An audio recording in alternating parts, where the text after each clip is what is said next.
You are listening to SPN, the Sports Podcasting Network. وتكلم من هناك في شوارزنيجر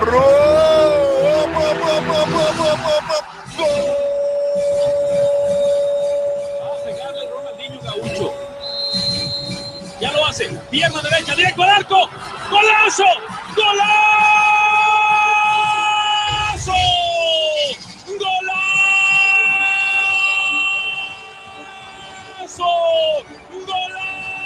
This is Soccer Today, live on SPN Radio, your new live show about the beautiful game in all its glory, with Duane, Rollins and Kevin Laramee. MLS, EPL, La Liga, Champions League, all is fair game. Powered by the Sports Podcasting Network. Visit us at sportspodcastingnetwork.com. Thank God for Grant. And thank God there's less than a month to the start of Major League Soccer's season, because it's been too long, even though it's been the shortest offseason of all time for both Montreal Impact and Toronto FC fans. Longer offseason for the Whitecaps fans. Nonetheless, we'll get this going. We'll get you there, folks. Joining us today on the line from the Sporting News, our friend Rudi Schuller. He's there. Kevin's there as well. How you doing, Kevin? Or Kevin? Jesus, I can't talk today. It's Friday. How you doing, Rudi? I'm not too bad. That opening sequence always gets me hyped, so I'm good to go. There you go. And I'm going to win awards for my segue into this. We thought we'd have Rudi on just to have sort of a general around the league kind of conversation in the offseason. News is a little slow right now. We're getting lots of jersey leaks, but I don't know how much to talk about on the fashion side. Rudi, let's start with the local team here that in our backyard, TFC. It's been kind of a quiet offseason, just the one signing, really. Is that the right approach, or did they need to make more changes? I would say it's the right approach. They're still on the lookout for that attacking midfielder. We're seeing a report early this morning that they were pretty close, but the numbers didn't work out. It's one of those if it ain't broke, don't fix it things, right? So, they lost very few bodies in the offseason. Of course, Will Johnson being the biggest one, but they lost a couple of defenders as well in Josh Williams and Mark Bloom. Of course, the one signing that you mentioned, Chris Mavinga, he's a defender, so they kind of fill that need quite well.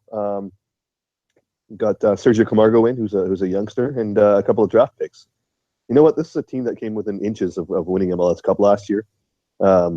Everyone except for Benoit Cheroux wouldn't be considered on the old side of a soccer player. So why meddle too much with what has been the most successful season in TFC history, right?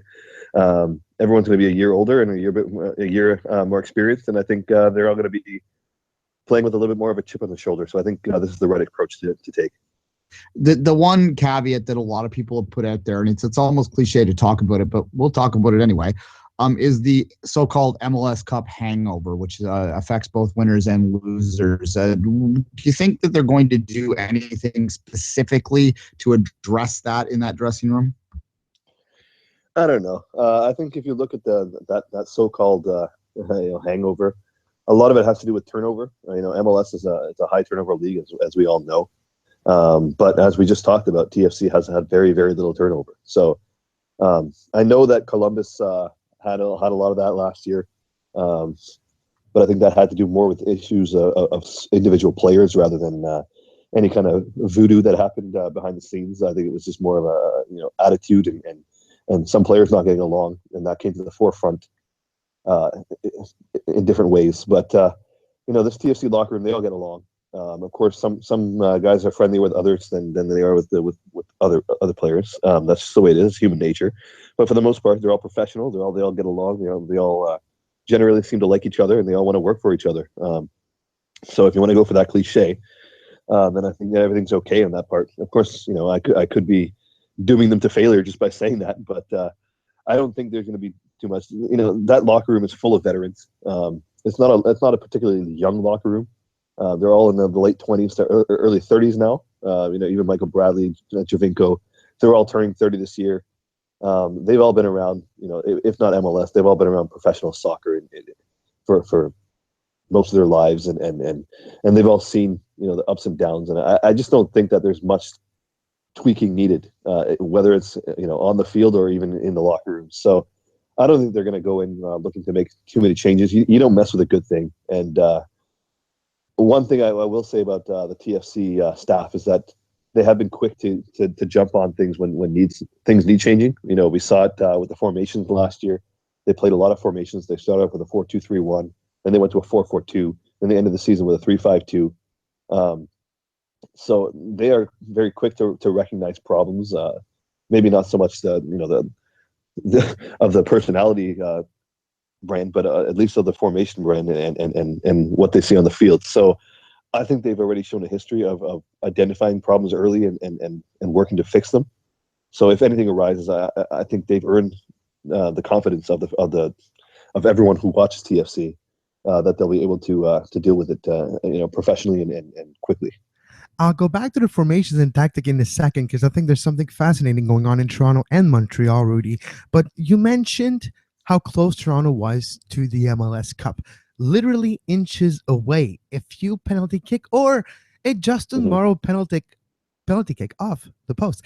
But does it leave any? We talked about the hangover, but does it leave any traces in Justin Morrow's head, Michael Bradley's head, in Giovinco's head, which wasn't necessarily his best performance with the club on that day, and the Chinese rumors in the offseason? Will those three moments leave traces with those three players?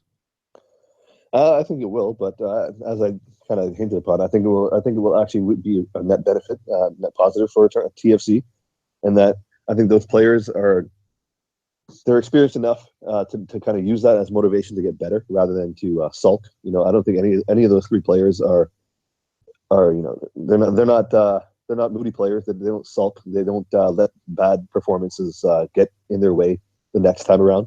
So I think they'll be using that as motivation of the preseason. Giovinco, of course, we've seen him when he gets ticked off.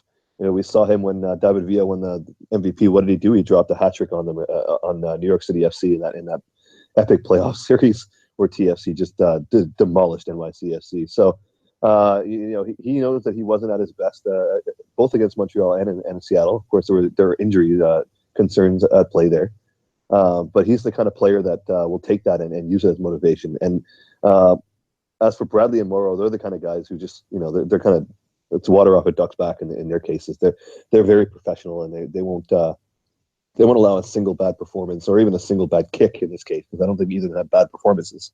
They won't allow a single moment to ruin what should be a good legacy for them in Toronto.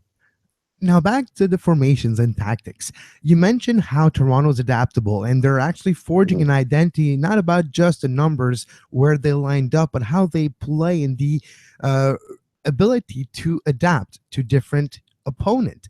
Same thing for Montreal the last season. It's something they're working really hard in training camp right now as well. Do you think it's a new trend in MLS for coaches, young coaches, not young in age, but young in experience, are thinking about the future and how if you play for every opponent, you'll have one consistency in that, and is you trying to control that game? I think it's just a natural step in the evolution of MLS, to be quite honest. MLS is now 21 years old. So the days of everyone playing the exact same system and just trying to get out there and put a professional league out, those are well behind us now. We've seen over the past 5-10 years just how much MLS has evolved tactically and skill-wise as well. I always look at it from the 10 years that TFC's been in the league, and you look at 2007 versus 2016. It's night and day. And of course, watching mainly TFC games obviously will have a big influence on that too, because the team itself is better. But the league has not only grown in numbers, but has grown in just everything, in maturity, in the type of player they bring in, and the type of player they develop as well. So I think that's just a natural evolution of that. The coaches that have, you mentioned that they're mostly young coaches, but they're coaches that have been through the league as well, so they know how to get through to an MLS player. But they also see what's coming, and they also see how to succeed is to be adaptable, because you can't play the same system against everyone, because everyone plays a different system, and certain situations will call for certain changes. So, and that's just the way soccer is all over the world. So I think it's just a natural maturation of MLS, and it's the next step, tactically in what the league needs to do. Rudy, I'm going to leave the impact to Kevin's capable hands. So I'm going to move west for a couple questions here. Mm-hmm. The Whitecaps, of course, their season starts in a very short period of time, just in 10 days. That they will play the New York Red Bulls in the first leg of the CONCACAF Champions League quarterfinals. What is your take overall on the Whitecaps offseason so far, and how prepared do you feel that they are for that challenge against a very good Red Bulls team? I'm going to be honest. I haven't been too impressed with their preseason. Going over to Wales and playing subpar teams when they need to be more prepared than the average MLS team earlier, I think that was a bad call, to be quite honest. I think going over there and playing U20 teams and just demolishing them, it may be good for the confidence, but it's not good for the getting competitive level up, especially, as I mentioned, because Vancouver has to be ready earlier than other MLS teams. If that was Toronto or Montreal, I'd say that's okay because they have another 2 weeks to get themselves ramped up to a level where they have to play against an MLS competition. But Vancouver doesn't have that luxury. They finally played the first MLS opposition last night. Didn't look too good at doing it. I watched parts of it against an expansion team, which is not exactly the bar you want to be setting for yourself. So yeah, and there are a lot of holes in that team that I think that still need to be addressed. There's still a couple of weeks to address them, but at that point you're looking at trying to get new players integrated into the team. They only brought in really one from overseas, a Rainier kid. Plus they drafted a couple others, and they, of course they brought in Shane Williams via trade, but he's an MLS guy who will adapt pretty quickly. So that was actually a solid move. But overall, I haven't been too impressed with what they've done. Especially considering their starting point. They weren't very good last season. Maybe the first month or two they were, and then after that they were one of the worst teams in MLS. And it's a team that needed a lot of work, and I just don't see where it's coming from. They still don't have a striker. They still have a other than Reina, who we don't know. He's a bit of an X factor right now because we don't know how he's going to react to playing in MLS and how long he's going to take to adjust. We don't know. The only other striker they have right now is Eric Hurtado, who, for better or for worse, is a backup.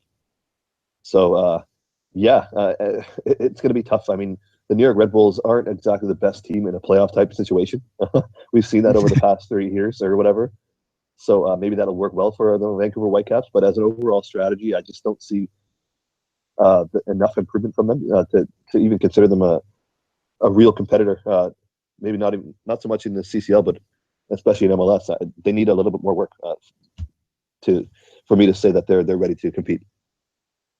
In the glimpses I've seen of the Whitecaps preseason so far, and as you mentioned, the competition, they technically have played one MLS team. I'm not too sure if Minnesota quite qualifies yet, but we'll maybe leave that well enough alone. Alphonso Davies has been maybe a bright spot there. Now, I'm cautious in how I evaluate him in terms of trying not to get my hopes up too high. We assume he will eventually become eligible for the Canadian men's national team, and we all need a savior there, right? What's your take on that kid's potential and what his role might be in Major League Soccer next year? He's got huge potential. I mean, anybody who sees him play knows he's a kid in a man's body already. He's very calm on the ball. He likes to take players on, and he likes to be inventive along that wing. And he likes to drive the ball forward, which is very, it's very un-Canadian, if I can put it that way. The Whitecaps themselves have been very, very cautious with him. They don't let him talk to the media too much, or if at all, other than their own media. They don't allow too many interviews with the independent media out there. They release, snippets of him like just talking to people he's very comfortable talking to. And Carl Robinson hasn't been playing him too much, but I think this year they might have to rely on him a little bit more than they are comfortable with, just because they don't have that much depth. Outside of Kekuta Manneh, they don't have a lot of wide depth. And last night, Kekuta Manneh was playing as a number 10 almost. So maybe they're looking at him to step into Kekuta Manneh's role, which, is great for his development, but maybe a little bit too much for a 16-year-old kid. I don't know. Everyone's different, but for the most part, you don't want to throw a teenager out into that role too much. But I just think that the makeup of the roster right now will kind of force their hand a little bit. And, maybe it'll be good for him, being thrown to the fire like that. Maybe it won't. But I'm hoping that they're able to protect him a little bit more and but still show him a little bit more time this year, because I do think he needs a little bit more time than he did last year. I don't think he played that much last year. but we're all hoping for the best for that kid because you see it when he's on the ball. He's very exciting to watch when he's on the ball. He likes to take players on, and he's looking to combine with his teammates. And like I said, he's a very un-Canadian player in that regard. So, all we can do is hope for the best and hope that Vancouver doesn't need to rely on him too much. 375 years ago, it was the birth of a city now marked on the New Jersey of the Montreal Impact as well. But speaking of the Montreal Impact, Rudy, a off-season rooted in continuity, rooted in just a few additions, and one of those is Chris Duval, a defender, very accomplished defender in Major League Soccer. What is your take on the Impact's off-season? There are few additions, but they're rooting in continuity. Well, it's very similar to TFC that we just talked about, right? They had a very successful season. Obviously not as successful as they wanted, but I don't know if you can say that for every team except for Seattle. My only concern is that they're quite an old team when you look at their core and when you look at who is projected to start for them. You got 6 or 7 starters that are well into their 30s already. I think that's a concern. But I don't think Montreal is too concerned about it. They're not as concerned about it as I am. But I do like the Duval edition. I think that he can step in and do a little bit better of a job. I think he's going to take, I guess it's Hassan Kamara's position, or at least fight for that position. I think he's a little bit more of a natural outside back anyway. And the competition is good. So even if he doesn't start or doesn't become the full-time starter, he'll at least be pushing the other guys to do better. So I like Montreal. I like Montreal's makeup. My only concern is that it's a long season and it's a very old core. If they can get another 1 or 2 younger pieces, or if some of their younger guys that they sign as homegrown can push for more minutes this year, then I think they'll be fine.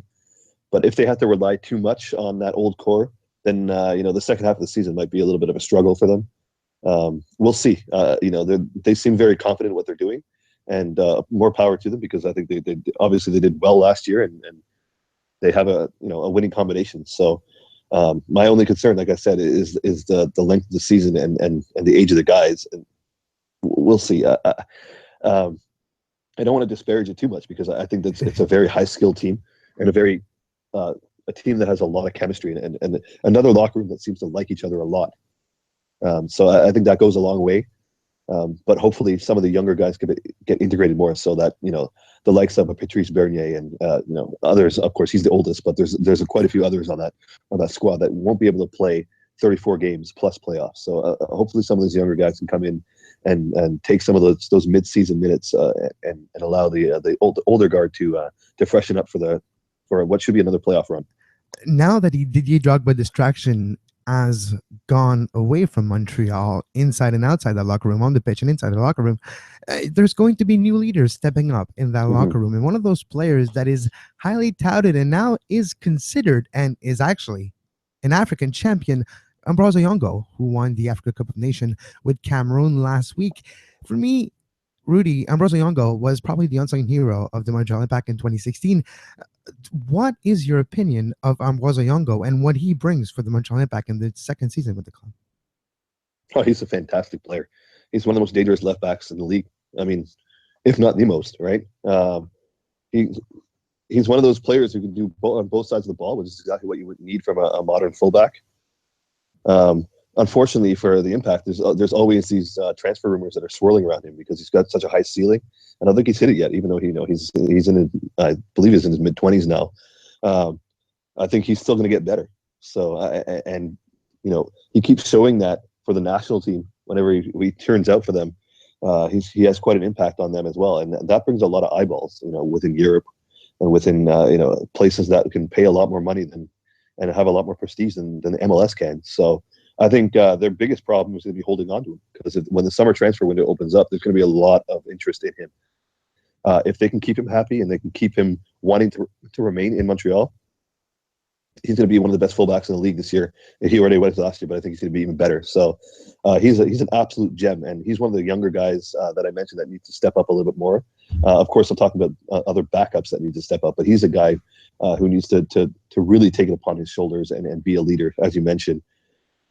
If they can get that out of him for a full season, then I think Montreal will be okay in that position.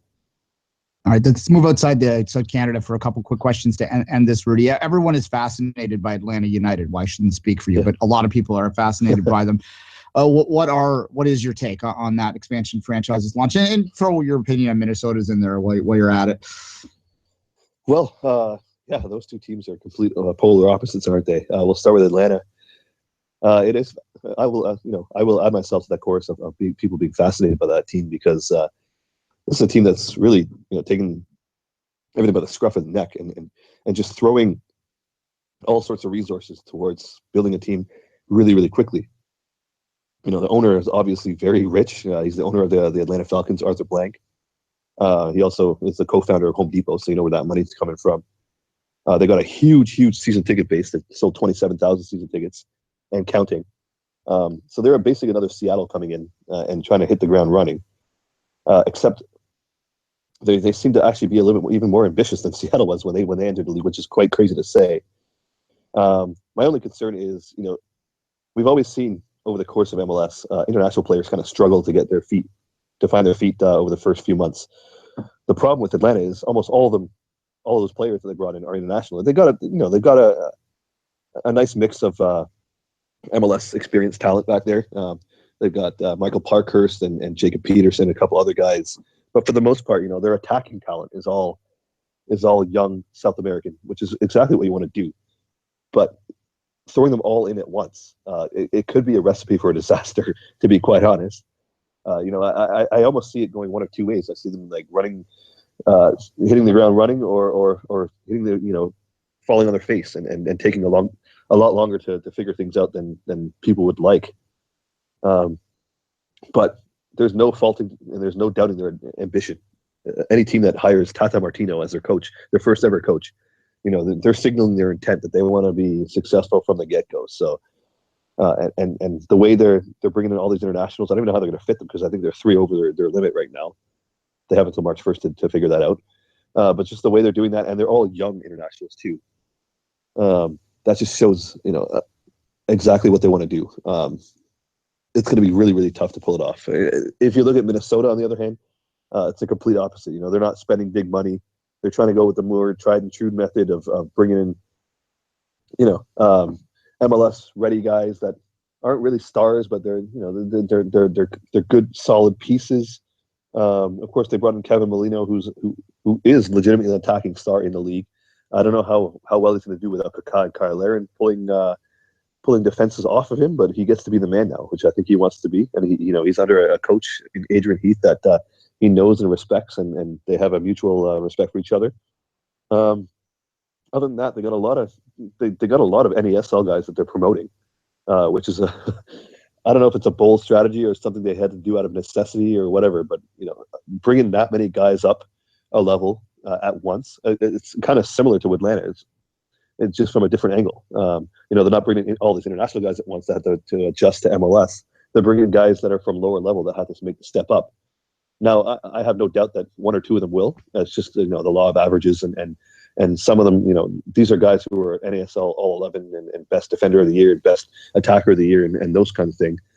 So I think 1 or 2 of them will, but I don't think all of them will. So now you're looking at a lot of your core may or may not be struggling to kind of make that step up. So you're looking at other players that may not be the best MLS players to depend on. These are all role players. So where's that bright spark going to come from outside of Kevin Molino? Maybe Miguel Ibarra can do that because he has a little bit of experience playing in Mexico and with the U.S. national team. But again, he hasn't been a star that long at a top level either. So I look at the Minnesota roster and I see a lack of game changers. It's almost the exact opposite of Atlanta, where they have too many game changers and they all have to try to fit themselves in. So they both have their own struggles and challenges, and I think that neither of them are going to run the table or anything like that. But I think both of them have a decent shot of at least making a name for themselves in the first season. Of course, I do think Atlanta has a better shot at that, but both of them are going to struggle with depth, and both of them are going to struggle with the just the uniqueness of MLS, the travel and whatnot. It's going to be interesting to see, because I think every round of expansion, we see the teams take it up a level, and I think in their own way, both of these teams have stepped up from the last round of expansion. All right, well, let's just continue that for our final question and ask you about the expansion battle for the 4 spots that are opened up now. Just what's your take on that? Do you have 4 favorites that you think might emerge from that list of names? Well, Sacramento seems to have gotten their stuff together now. They look like they were having a little bit of a civil war there with 2 different groups trying to get in, with the Sacramento Republic and another ownership group that seem to be kind of fighting with each other. But it seems like they got everything on the same page, so I'm going to put them in there. Then it's like, Detroit seems like they have good ownership, but I don't know where everything else is going to come from, because they have a good 4th division team that gets good support, but that's the 4th division. It's different. You got to look at corporate support and all those other things. And Detroit isn't exactly the most corporately stable town in America these days. We all seen that what's happened with the industry out there, but it is having a little bit of a renaissance downtown. And they have 2 very well-heeled owners that are trying to get in with owners from the NBA that have kind of come together and put together a plan of their own. If they can get their stadium plan in, I think they're in. Other than that, it's really tough. Can Tampa Bay make a push? Maybe, if Miami doesn't ever get their stuff together, if Beckham doesn't do anything there. Other than that, maybe another Texan team, because Texas seems to be doing well. I don't know why, but they seem to be doing well in getting these packages together. But I'm very wary of another Texas team. Maybe San Diego, just to fill that void of the NFL, and there's nothing there now in that stadium, so they have a wide open empty stadium that they can demolish and build a brand new one there. I can't even think of 4 that are automatic. I can only think of really 2, and that's the Sacramento, Detroit. I think even Detroit is only maybe a 50-50 thing for me. So I think there's not enough to judge all these franchises yet. Maybe Cincinnati comes in with their big season ticket base, but again, they're super close to Columbus, and are the Crew gonna like that and allow that kind of infringement onto their territory? It's not New York where they can share a market, or LA where they can share a market. This is a very small market, so it's tough now, because they're getting into these secondary towns now where it's not obvious who can get in. Other than, I think Sacramento's a lock. Other than that, take a pick. I can't really handicap the rest of them. Yeah, that's why I think Detroit is likely if they can get stuff together, because it's probably the biggest. For Phoenix too is interesting. If you think about it, there seems to be not a lot there, if that makes sense. At any rate, no competition. You mean? Yeah. Anything going on in sporting news you want to promote before we say goodbye, Rudy? Yeah, we're starting to ramp up our MLS previews next week. We'll actually be starting doing that. Next week we'll actually have both Montreal and Vancouver's previews up on the site, plus a bunch of other clubs, and then we're working our way. We'll have 2 a day for the remainder of the month until the season kicks off. So we're starting to get into MLS mode, just like the teams are. All right, 10 days to the CCL, unbelievable. All right, Rudy, We'll see you soon. See you later, guys.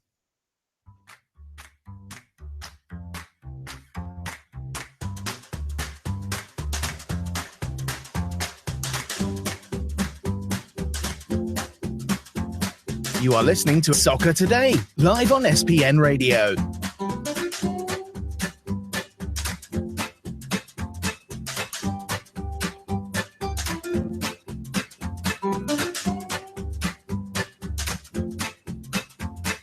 Visit sportspodcastingnetwork.com for more.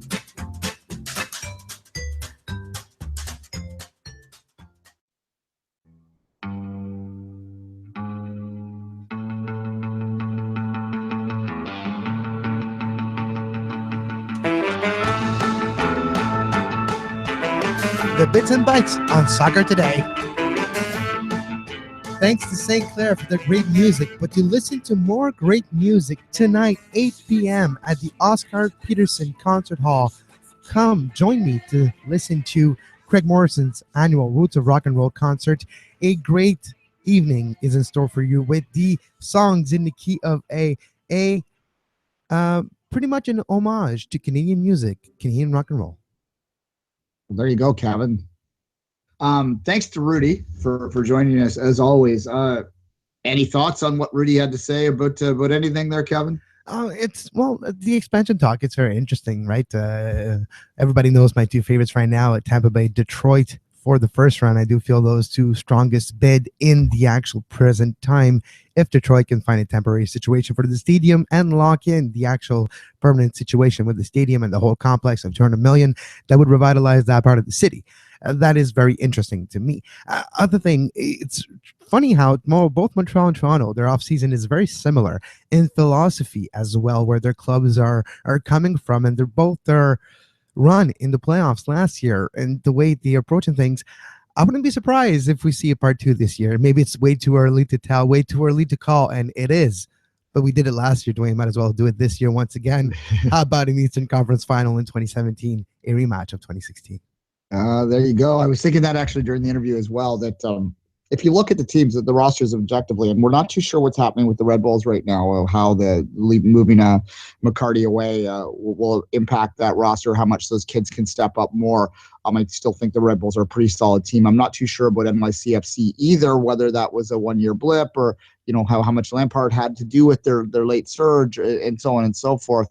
So there are some other teams in that mix. Obviously, Atlanta, I think, is a wild card in there. I don't think that they're going to win a title, but you never know with the amount of talent they're there. If it clicks, if it clicks, Duane, what if it clicks? That's the danger with Atlanta.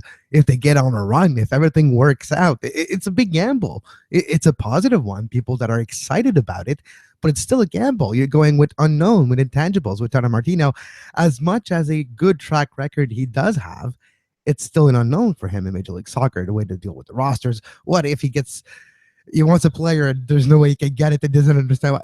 This is bound to happen. So it's still a gamble. If it clicks, though, it could be dangerous.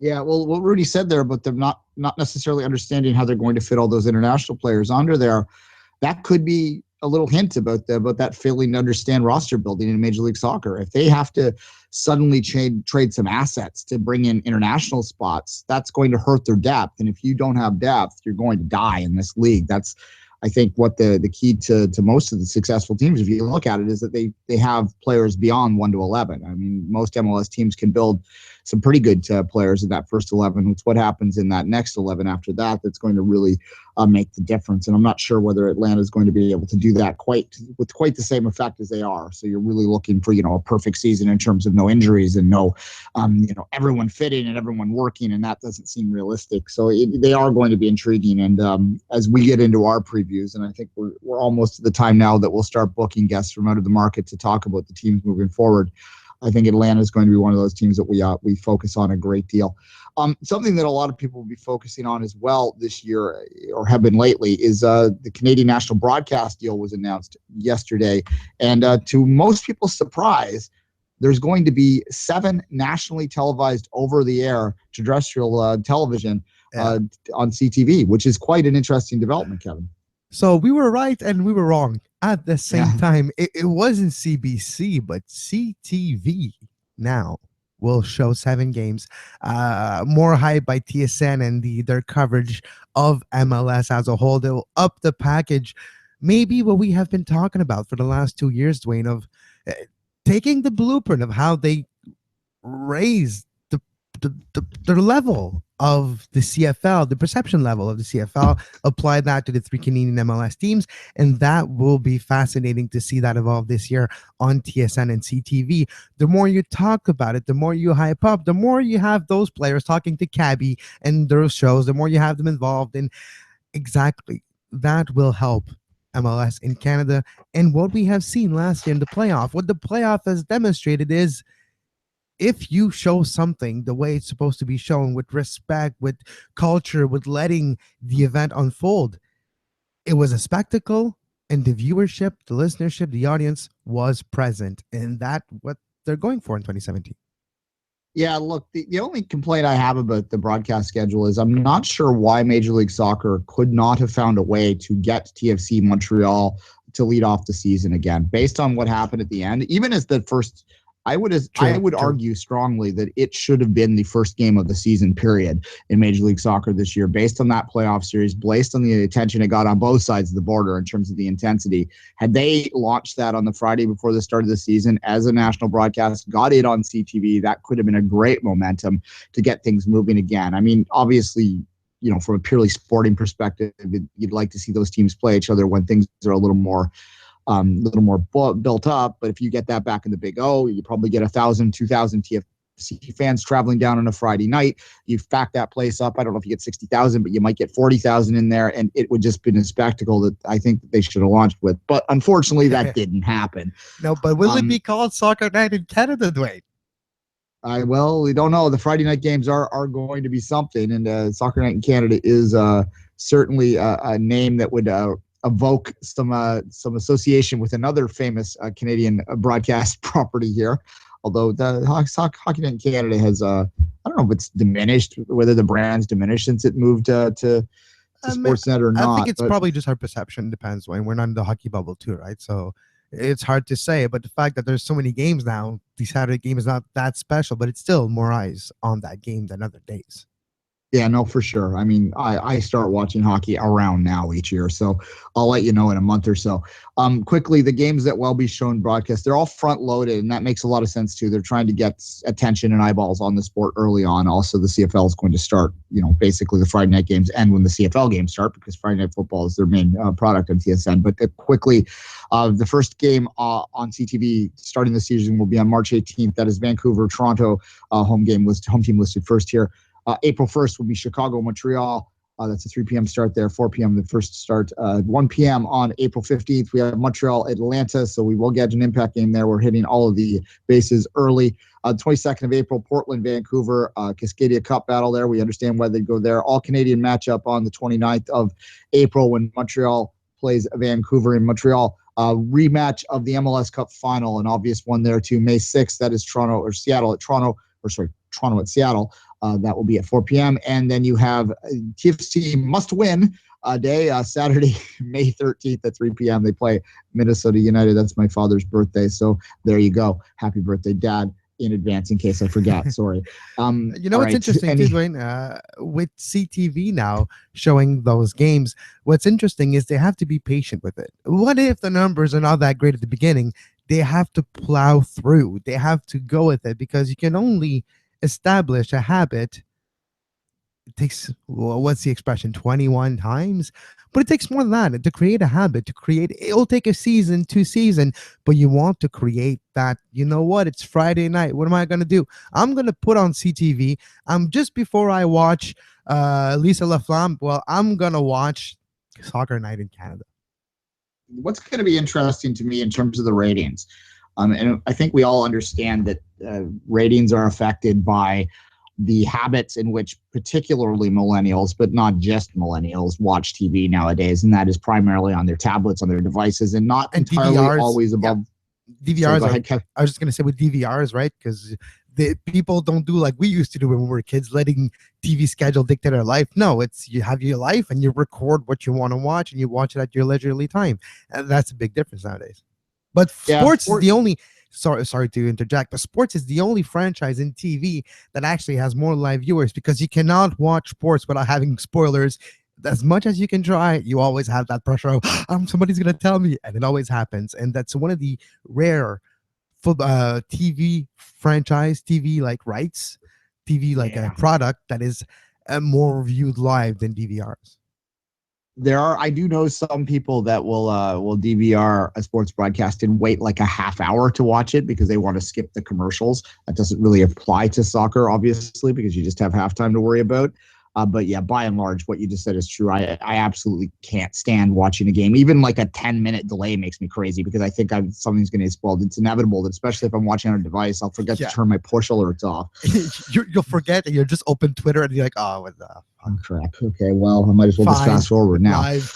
Press the live button, and then you can actually track. And that's the fun of watching live too, because you have the interaction possible. And I think it's probably going to be a big part of Soccer Night in Canada, to go back to that point, when you have the live capabilities on a nation platform. Like, the capabilities of CTV compared to TSN are tenfolds, just with the amount of presence in people's homes and on people's phones and on people's mobiles and all that. So the live interaction on social media, on the soccer world, is very connected, and that's going to be probably a big part of it too. Yeah. I think it'll capture more. There are a lot of people that have cut the cord out there, but that maintain an antenna, which is kind of a strange little throwback. But the antenna use is getting more and more out there, and CTV is something you can pull in with an antenna. TSN is not, so that could increase the numbers a bit too. So it will be very interesting to see what those results are. I think just a lot of people too, like even older people, will flip. Right? They still flip. We don't flip anymore, but older people too. So they might stop. They might be more willing to watch that game and check it out because those early channels, Channel 8 in most of the country is CTV, at least in most of English Canada. I don't know about Quebec, but if you stop on Channel 8, it's usually CTV in most parts that I've lived in. That might be something that people hit. Click, click, click. Oh, I think okay, it's why not? 12:01 or 12:02 of my bell here in Laval. All right, Duane, a little rumor that has been getting some traction. Maybe there's a movement for a Canadian MLS team to go get Canadian international to have a great a great reputation. Basically, it's Atiba, which fits the profile. And now maybe he's linked with the Caps. Yeah, but we're too. But you know what I'm saying? It's something that's been talked about lately of getting those, just like the US did, getting those Tim Howard, but Canada's Tim Howards, which is Boyan, or Canada's Jermaine Jones with the Will Johnson or other type of players. Will Johnson, I guess, yeah. Exactly. I guess we're stretching at this point, but yes. Primarily Atiba Hutchinson is what we call this the Atiba rule. We have the Beckham rule. We could call it the Atiba rule. Don Garber said that they are now assisting with transfer fees to the Canadian teams to bring Canadian players home. This is a marketing exercise. And that we spoke of that a little briefly, his infamous chat in Vancouver where he admitted that they'd cheated for teams in the past, but that's just Major League Soccer. We just let that roll. Yeah. Well, there was some clarification and the transcript are out. If you go to AFTN Canada on Twitter, you'll find a transcript a few days ago what was said, but yes, alas. Look, they need to do more to get more Canadian players in, and there's a good article by Mark Weber who now has his own website out there. I don't have it in front of me, but maybe we'll have Mark on the show next week to promote that. Unfortunately no longer with the province, but he wrote an article about Atiba Hutchinson and whether there was a good fit with the Whitecaps or not. Now, the answer, basically, to summarize it in a TLDR way, was yes, he would be a good fit with the Whitecaps because he's a very good player. The problem with Atiba is I was the just money and the transfer fee. Yeah, the money and transfer fee. I was going to say the Atiba's the type of player that you take him in and you make the rest of the team fit towards him. Never mind making him fit with the team. Yeah, no, this is, any American listeners out there that don't know who Atiba Hutchinson is right yet, I doubt you're listening to the show and you don't, but if you are, this is a player who would absolutely be U.S. men's national team quality. This is a player that is best 11 in CONCACAF. This is one of the best players, probably arguably maybe the best CONCACAF player of this past generation to never play in the Hex, which is Canada's fault, not his fault, right? So that is a player that would be worth having on pretty much any MLS team would take him. But obviously we'd love to have him here in Canada. Would he fit with the Whitecaps? Yeah, they need a striker more, which is what Weber said in the article, but nonetheless, anyone that can get a quality number 6 like that can be the glue out there would take him in a heartbeat. Look, I think it's a good thing that if MLS does bring some of these guys back, at the same time, I have the same reluctance that some U.S. fans have about bringing guys like Michael Bradley back too soon. It's that you want to see them play at a higher level. Major League Soccer is a decent level. Major League Soccer is a level that we support. Major League Soccer is a level that we enjoy. But I think we're delusional if we suggest that Major League Soccer is a level equatable to the Premier League or La Liga or what have you. Is it even the level of the Turkish top division? That's the question. Yeah, that's the question. Yeah. And the answer is, though, Major League Soccer is better than not playing in the Premier League. Major League Soccer is better than not playing in Serie A. Major League Soccer is better than not playing in La Liga. And that might be the answer to those questions. Yeah, precisely. Atiba, of course, is playing right now, but he's playing in a war zone. I was just mentioning kind of a problem. Yeah, but I was talking about Bradley, which was not playing consistently with Roma and wanted more playing time and everything aligned. Other players like this have been the case to St. Ricketts. And so you have a lot of examples over the last few years. Yeah, precisely. I would like to see Atiba play in the Premier League. I'm not going to lie. If West Ham was still interested, which they may have passed now because Atiba is not a young man. I spoke to Atiba in December as part of a conference call. There was about 5 of us on it. So it was a nice little intimate conference call. I asked him directly about his aspirations to play at a higher level. And his answer at that time, and you can go back in our archives and listen to the raw audio of this press conference if you like. But he sort of seemed like a guy that was at peace with the idea that he may never play at that level, that he was at peace with his career, that he has played with a really good club in Turkey and won Turkish championships and was the most valuable player, voted the outstanding player in the Danish league, that these are accomplishments that he's proud of, that they may not have happened at the very top level of the game, but they've happened at a very good level of the game. And this is something to hold on to. And it seemed to me that he would be more than willing to come back to Canada and finish his career in Major League Soccer. He is an Ontario guy, Toronto guy, but I'm sure that if the opportunity presented itself in Quebec or BC, that he'd be willing to do that as well. I'm not too sure where the fit is at TFC in terms of the DPs. They'd have to add another spot, right? And that's not likely to happen anytime soon. So if he does come back, the Whitecaps might be the most logical destination, Kevin. Yeah, probably.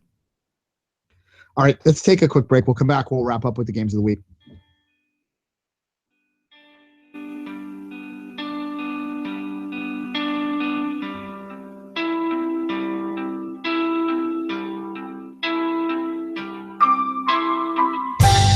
You are listening to SPN Radio, powered by the Sports Podcasting Network. Visit sportspodcastingnetwork.com for more.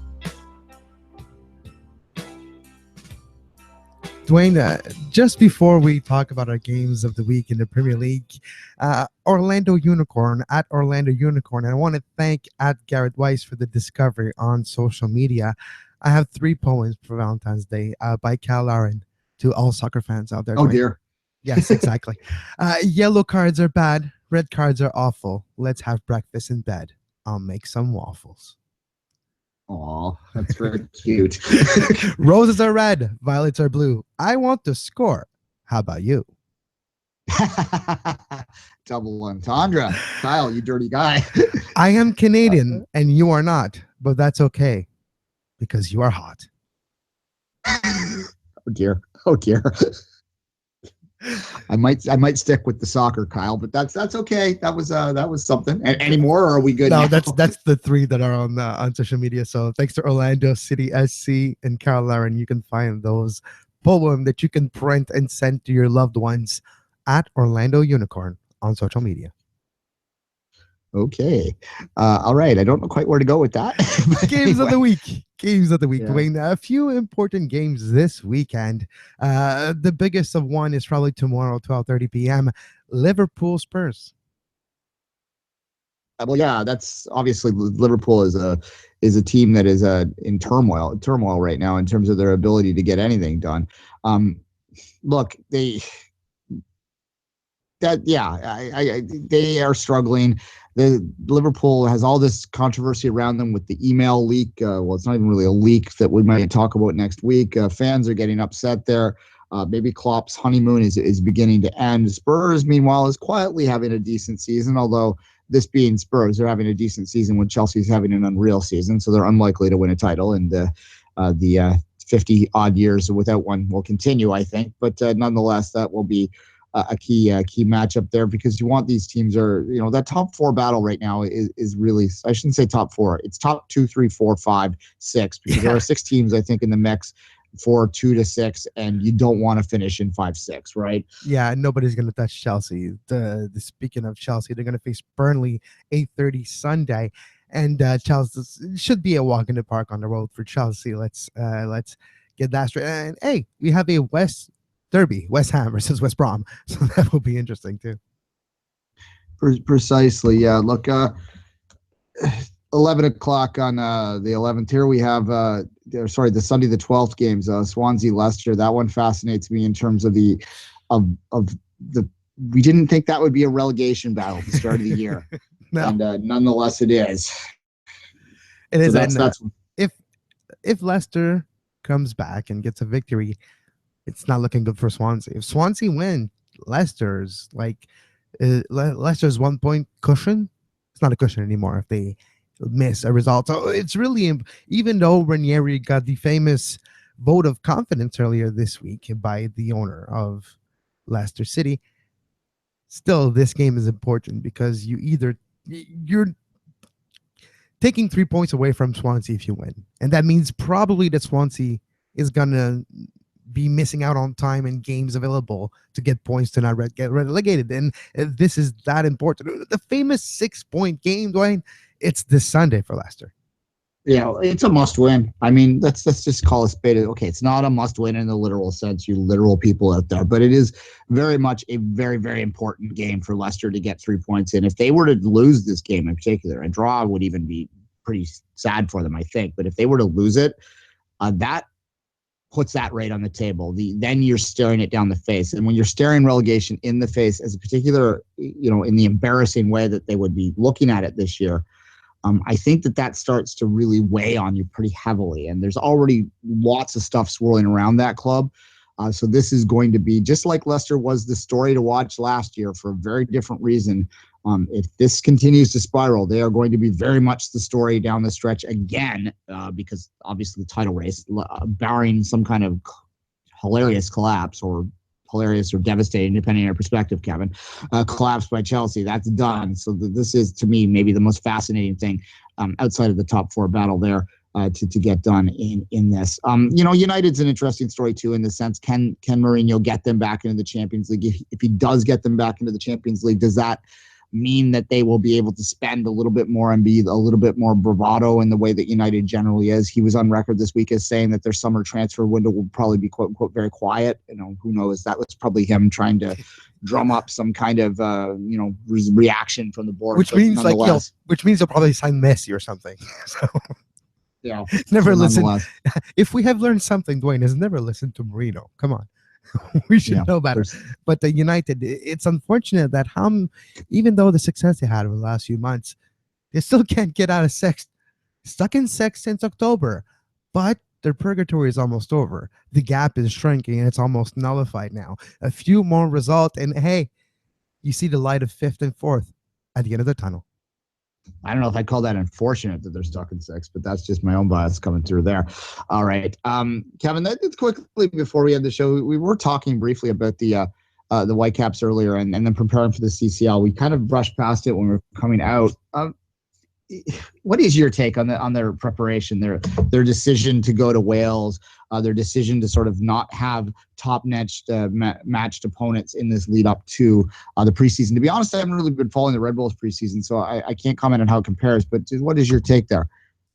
It's hard to tell. It's hard to see how they got ready for it because of the fact that they were in Wales. So there's no assessment possible. We weren't there for training camps. We don't know a lot of journalists that were there present as well. It was a kind of secluded training camp too. We'll see how they come out of it. Have a lot to prove in the CCL, but more in the league. And of course, Major League Soccer will be the focus of the Vancouver Whitecaps. I don't feel like the CONCACAF Champions League will be, even though it's maybe one of the few last iteration of this type of Champions League, and you want maybe to have a run like the Montreal Impact, and you see what it can do for your club as a power in your city. And if they go on a run, and that could happen, they just need to get very good result at home. And if they can push that to winning that series against the Red Bulls, which, by the way, go back to Nacho Piatti's words, we all know New York is not really good in a playoff setting. They have shown that over the years, and that's what we base ourselves on. Is it different this time around? Maybe the fact that McCarthy's not there. Was he the problem for that? We don't know. Maybe not, but we'll see in 10 days. Still, I don't feel like Red Bull. It's still too early in the knockout stage right now to know and to feel if the teams are taking it that seriously. With Montreal, we saw it when Cameron Porter scored that goal and Montreal eliminated Pachuca. It's at the end of that game. We're not at that stage yet. At the end of the game, maybe I will be able to tell you more honestly if one of those two teams is taking that tournament seriously. Yeah. Quickly, the Red Bulls went to Arizona, played three games against MLS competition out there, RSL, New England, and the Portland are the three teams they played. So they are playing more MLS teams than Vancouver. As you said, we'll watch that moving forward. Real quickly to end the show, the Impact revealed their their 175th anniversary. That's correct, right? Their jerseys for 375th. Sorry, I don't want to dismiss that. How much is Quebec City? Weren't they like 700 years old or something the other year? I know, a little earlier. But here's a little the Deuxième Joie by Shafik playing in the background. There's a nice little video if you go on social media where Matteo Mancosu goes on a quest, on a journey to find the strip. And I have to say, when I like the little nods to the past and to the city they made on the shirt this year. The Concordia Salus in the back, which is a coat of arms that you find on the top of the Cathédrale Marie-Reine du Monde, which is on René Lévesque downtown Montreal.